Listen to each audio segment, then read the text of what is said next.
21 सितंबर को मूडीज का एक लेख और भारत का मूड खराब। अब सरकार की तरफ से मूडीज इन्वेस्टर्स सर्विस की उस लेख कहें या उस रिपोर्ट को कहें, उसे खारिज कर दिया गया है। इसमें दावा किया गया था कि भारत के आधार कार्ड की विश्वसनीयता पर कई तरह के प्रश्न चिन्ह हैं। रिपोर्ट में कहा गया था कि आधार में गोपनीयता संबंधी चिंताएं हैं और इसके बाद भारत सरकार के इलेक्ट्रॉनिक्स एंड आईटी मिनिस्ट्री ने मूडीज की रिपोर्ट पर भरपूर पलटवार किया।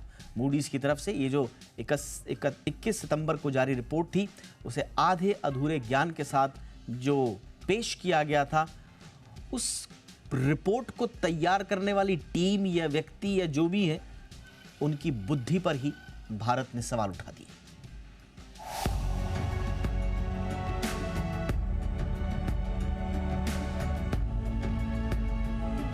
जिस आधार की तारीफ पूरी दुनिया कर रही हो, जिस आधार ने भारत में डिजिटल ट्रांसफॉर्मेशन से फाइनेंशियल इंक्लूजन की आधारशिला रखी हो, उस आधार पर सवाल उठाकर मूडीज ने देश का मूड खराब कर दिया। मूडीज की तरफ से 21 सितंबर को जारी एक रिपोर्ट में आधार की विश्वसनीयता पर संदेह जाहिर किया गया।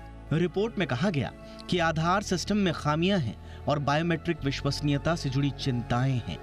इन खामियों के कारण इसका बायोमेट्रिक हर जगह काम नहीं करता, खासकर ऐसी जगह जहां मौसम गर्म रहता है।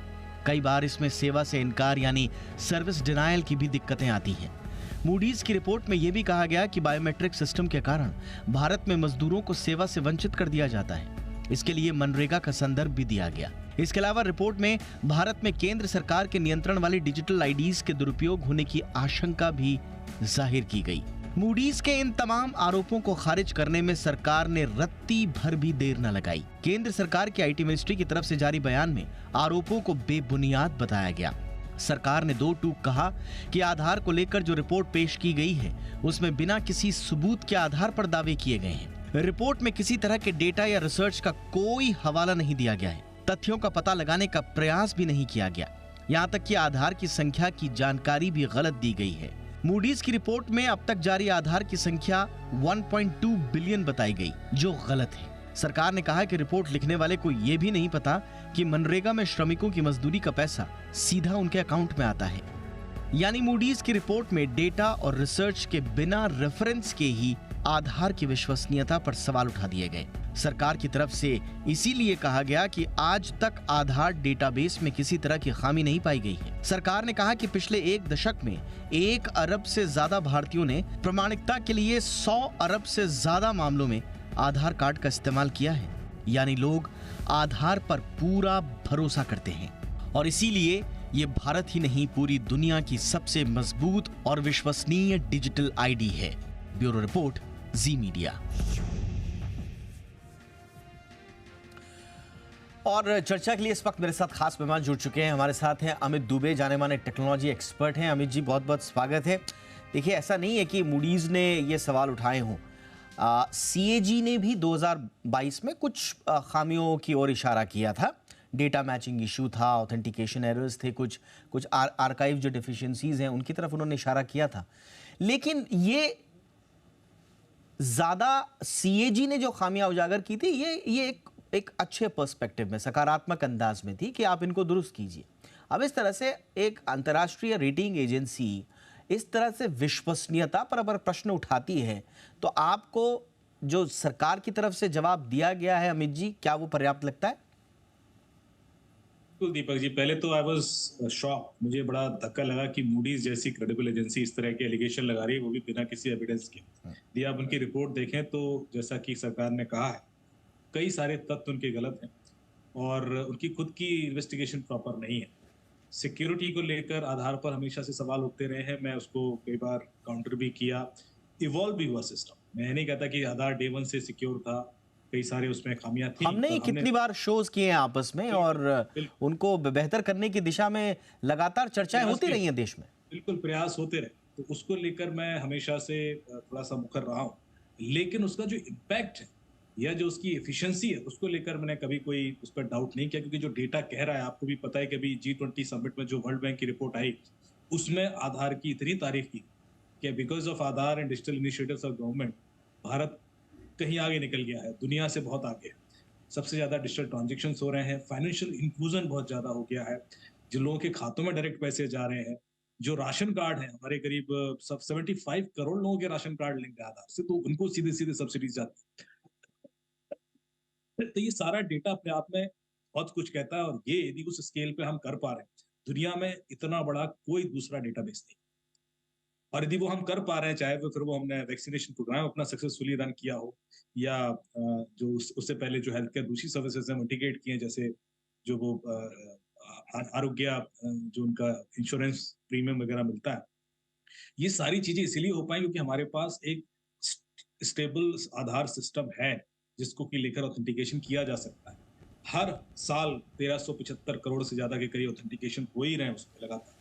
तो ये जो डेटा है वो अपने आप में क्रेडिबिलिटी क्रिएट करता है, और कई सारे देश हैं जो हमसे इस तरह की सर्विसेज लेना चाहते हैं, वो इस डुप्लीकेट करना चाहते हैं। उनको भरोसा है कि यदि भारत कर सकता है और इस स्केल पे कर सकता है तो कोई भी कर सकता है। अब पूरी दुनिया में इस बात का मंथन चल रहा है। बिल्कुल अमित जी, आप बने रहिए। अच्छा हुआ आपने इस बात का जिक्र कर दिया। अब हम आपको, अपने दर्शकों को एक वो रिपोर्ट दिखाते हैं कि दुनिया किस तरह से आधार को हाथों हाथ ले रही है, आधार की तारीफ कर रही है, आधार पर जो भारत ने अचीवमेंट्स किए हैं उनकी भूरी भूरी प्रशंसा कर रही है।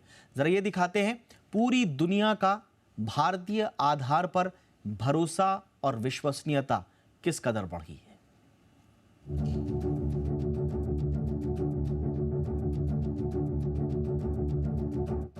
आधार ने भारत में तकनीक के जरिए पहचान ही नहीं, समूचे फाइनेंशियल इंक्लूजन की तस्वीर ही बदल डाली। आज आधार भारतीय नागरिक की व्यक्तिगत आइडेंटिटी ही नहीं बल्कि उसका फाइनेंशियल एड्रेस भी बन चुका है। देश ने वो दौर भी देखा था जब बैंक में खाता खुलाने के लिए भी गारंटी देनी पड़ती थी। सीधे खाते में पैसे तो दूर की कौड़ी थे, लेकिन आधार ने बिना बैंक अकाउंट, IFSC कोड और बैंक ब्रांच की जानकारी के खाते में पैसे जमा होने की सहूलियत दी है। इकोनॉमिक सर्वे 2023 के मुताबिक आधार सरकार की ओर से सोशल डिलीवरी का सबसे बड़ा जरिया बना हुआ है। इस वक्त 318 केंद्रीय योजनाएं, DBT से जुड़ी 720 राज्य स्तर की योजनाएं आधार अधिनियम 2016 के तहत नोटिफाइड हैं। इन तमाम योजनाओं के तहत आधार वित्तीय सेवाओं, सब्सिडीज और दूसरे बेनिफिट्स को सही लोगों तक पहुंचाने का एक मजबूत पुल बना हुआ है। और अपनी इन्हीं खूबियों के कारण आधार पूरे देश में ही नहीं, पूरी दुनिया के अर्थशास्त्रियों और वित्तीय जानकारों का फेवरेट बना हुआ है। अर्थशास्त्र के नोबेल पुरस्कार विजेता पॉल माइकल रोमर भारत के आधार योजना के फैन हैं। उन्होंने इसे दुनिया भर में लागू करने की वकालत भी की है। उनके अलावा माइक्रोसॉफ्ट के संस्थापक बिल गेट्स ने आधार की कई मंचों पर खुलकर तारीफ की है। गेट्स ने कोविड के दौरान और उसके अलावा भी वित्तीय समावेशन के लिए आधार को सबसे शानदार निवेश बताया था। हाल ही में हुए G20 से पहले वर्ल्ड बैंक ने भी भारत की जमकर तारीफ की। वर्ल्ड बैंक ने कहा कि आधार समेत भारत के डिजिटल पब्लिक इंफ्रास्ट्रक्चर ने सिर्फ 6 सालों में ही वो उपलब्धि हासिल कर ली जिसे पूरा करने में लगभग 50 साल लग जाते। इससे पहले अंतर्राष्ट्रीय मुद्रा कोष ने भी भारत के डिजिटलीकरण और आधार की तारीफ करते हुए कहा था कि भारत के डिजिटलीकरण ने विकसित देशों को भी पीछे छोड़ दिया है। और यही नहीं, JP मॉर्गन के CEO जेमी डिमॉन ने आधार को आम आदमी की पहचान तो कहा ही, साथ ही इसे भारत की ग्रोथ बढ़ाने वाले अहम कारकों में से एक बताया। यानी कुल मिलाकर पूरी दुनिया आधार को भारत में डिजिटल क्रांति का बड़ा स्तंभ मानती है। और यही वजह है कि कई देश अपने यहाँ भी आधार जैसी तकनीक लागू करने की संभावनाएं तलाश रहे हैं। ब्यूरो रिपोर्ट, जी मीडिया। अमित जी, ये रिपोर्ट हमने जो तैयार किया, मेरे को इसको दोबारा सुनने के बाद ऐसा लग रहा है कहीं हमने ही तो बहुत ज़्यादा सीरियसली ले लिया, हमको इसको नज़रअंदाज कर देना चाहिए था। वैसे भी वो एक रिपोर्ट सी थी, कुछ ज़्यादा इसको वेटेज दे दिया शायद हमने। मूडी एक क्रेडिबल संस्था है, और जब भी इस तरह की कोई रिपोर्ट आती है, और भी कई सारी जो एजेंसीज हैं ऐसी जो इस तरह की रिपोर्ट देते हैं, तो लोग उसको सीरियसली लेते हैं। तो एक ग्लोबल परसेप्शन जरूर बनता है। यदि हम काउंटर नहीं करेंगे तो लोगों को लगेगा कि कुछ उसमें सच्चाई है। मेरे ख्याल से ये जो आप अब रिपोर्ट दिखा रहे हैं, उससे उनका जो परसेप्शन बनाने का प्रयास था वो फेल हो जाएगा। हमारा व्यू पॉइंट जानना बहुत जरूरी है, और ये हम डेटा के साथ दिखा। उन्होंने कोई एविडेंस नहीं दिया। मैं वो भी बात बार बार कह रहा हूँ कि एविडेंस, आप कहेंगे कि टेम्परेचर या मॉइस्चर की वजह से ऐसा हो रहा है। अभी उनको ये पता ही नहीं है कि आधार के सर्वर हमारे रखे कहाँ, और हम कैसे, क्योंकि ऐसा तो नहीं होता कि खुले में रखे जाते हैं कि टेम्परेचर कल के दिन कुछ हो जाएगा तो आधार का जो पेमेंट सिस्टम है वो हिल जाएगा। ऐसा बहुत ही झाकिया लगता है मुझे। ये सारी चीजें बहुत सीरियसली प्लान्ड होती हैं, और ये जो डेटा सर्वर्स होते हैं ये हर तरह के ऐसे एनवायरमेंटल इम्पैक्ट काउंटर करने के लिए तैयार किए जाते हैं। ये तो भूकंप भी तैयार कर मतलब को भी झेल, तो ऐसे में सिर्फ मॉइस्चर या उसके बेस पर कोई क्लेम कर देना, ये बिल्कुल हास्यास्पद है। और तब जब हम इस स्केल पर बात करें, यदि हम स्केल भी वो बात कर रहे हैं कि यदि सेकंड लेवल पर भी कोई देखेंगे तो वो हमसे बहुत पीछे है। चाइना का भी number of transactions per day का आप देख लेंगे तो हमसे आधा है, मतलब हालत यहाँ पहुंच गई, तो हम बहुत आगे जा चुके हैं। और एब्सोल्युटली और जो वर्ल्ड बैंक ने जो ठीक G20 से पहले कहा था, आप सिर्फ आधार ही नहीं, अगर बाकी चीज़ों को भी इसमें अगर समाहित कर दें तो जो डिजिटल इंफ्रास्ट्रक्चर हमने तैयार किया है और जिस पेस में किया है, 6 साल का है ये पूरा, 6 साल में हमने वो अचीव कर लिया जो दुनिया 50 साल में नहीं कर पाती। और ये एविडेंट है, ये वर्ल्ड बैंक कह रहा है। तो ये अपने आप में बताता है कि भारत ने वो उपलब्धि हासिल की है जो कोई कर नहीं पाता। उसमें अगर आप इस तरह के जो प्रोसीजरल या इवॉल्विंग जो चैलेंजेस हैं जिन पे हमारे यहाँ खुद बात हो रही है, बट उनको आप बड़ा बना के अगर ये पोर्ट्रे करना चाहते हैं तो स्वाभाविक रूप से आपको जवाब तो मिलेगा अमित जी।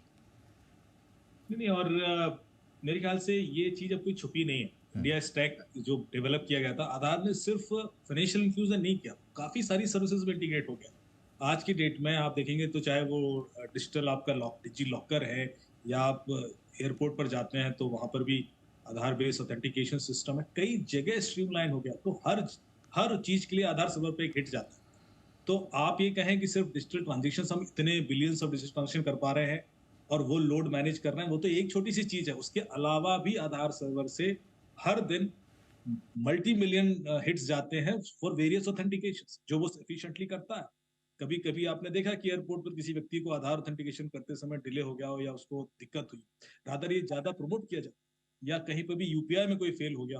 तो मेरे ख्याल से ये चीज प्रैक्टिकली लोगों ने एक्सपीरियंस कर ली है कि ये बहुत एफिशिएंट है और उस पर भरोसा करते हैं। बिल्कुल। आजकल मैं आपको विश्वास दिलाऊं कि यूपीआई पे इतना भरोसा है कि कोई भी यदि आप चंदा भी किसी को दे रहा हो तो वो कहता है कि आप यूपीआई कर दीजिए। कैश में अब लोग अवॉइड करते हैं क्योंकि उनको भरोसा है कि पैसा अकाउंट में सीधे आ जाएगा और they can manage it easily. ये जो ट्रस्ट भारत सरकार ने बनाया है, ये अपने आप में बहुत बड़ी चीज है। एब्सोल्युटली बड़े बड़े बैंक उतना ट्रस्ट नहीं बना पाते हैं जो यूपीआई पे आज लोगों को है, जबकि इतनी दिक्कतें आई, फ्रॉड भी हुए, लोग साइबर क्राइम भी होना शुरू हो गया, उसके बावजूद लोगों का भरोसा इंटैक्ट कि नहीं यूपीआई ठीक है और वो यूपीआई यूज हो रहा है और उसका लगातार बढ़ रहा है। नंबर ऑफ ट्रांजेक्शन हर महीने 10-15% ऊपर चला जाता है। तो ये मेरे ख्याल से अपने आप में बहुत कहता है, बहुत कुछ कहता है। स्वाभाविक है। और देखिए, चाहे यूपीआई रहा हो, चाहे वो आधार रहा हो, चाहे उसमें डेटा से संबंधित दिक्कतें रही हो, जैसा हम बार बार कह रहे हैं कि ऐसा नहीं है कि बिल्कुल खामी रहित ये पूरा का पूरा सिस्टम है, लेकिन जो इसमें प्रॉब्लम्स हैं,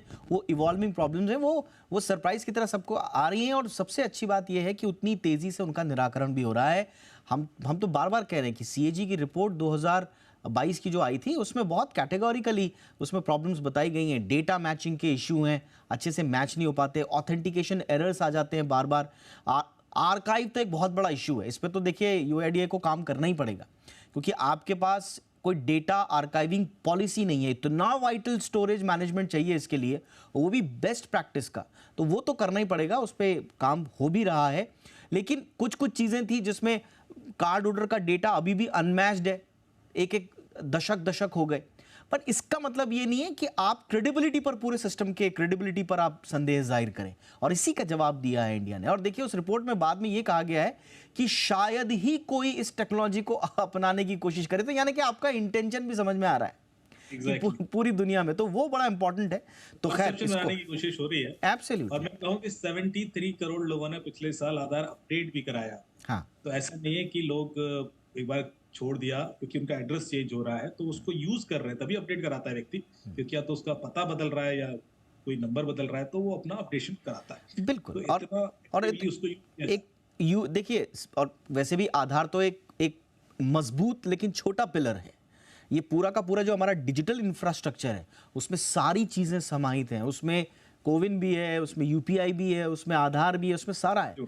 तो ये जो आप इसको पैकेज रूप में देखेंगे तो दुनिया अवाक रह जाती है, दुनिया की आंखें फटी की फटी रह जाती हैं कि इंडिया ने ये कर क्या दिया, और इसी की चर्चा पूरी दुनिया में हो रही है। तो बहरहाल मूडीज़ की आपने बिल्कुल सही कहा, नज़रअंदाज तो नहीं करना था। अगर किसी ने अपना नज़रिया पेश किया है, मूडीज़ की लोग सुनते हैं, और मूडीज़ ने भारत के प्रति सकारात्मक रवैया पहले भी दिखाया है, तो इसलिए भारत सरकार ने जो इस पर जवाब दिया है, मुझे लगता है कि मूडीज़ को वो समझ में आ जाना चाहिए। बहुत बहुत धन्यवाद अमित जी, वक्त निकाला आपने हमारे दर्शकों के लिए। Thank you so much.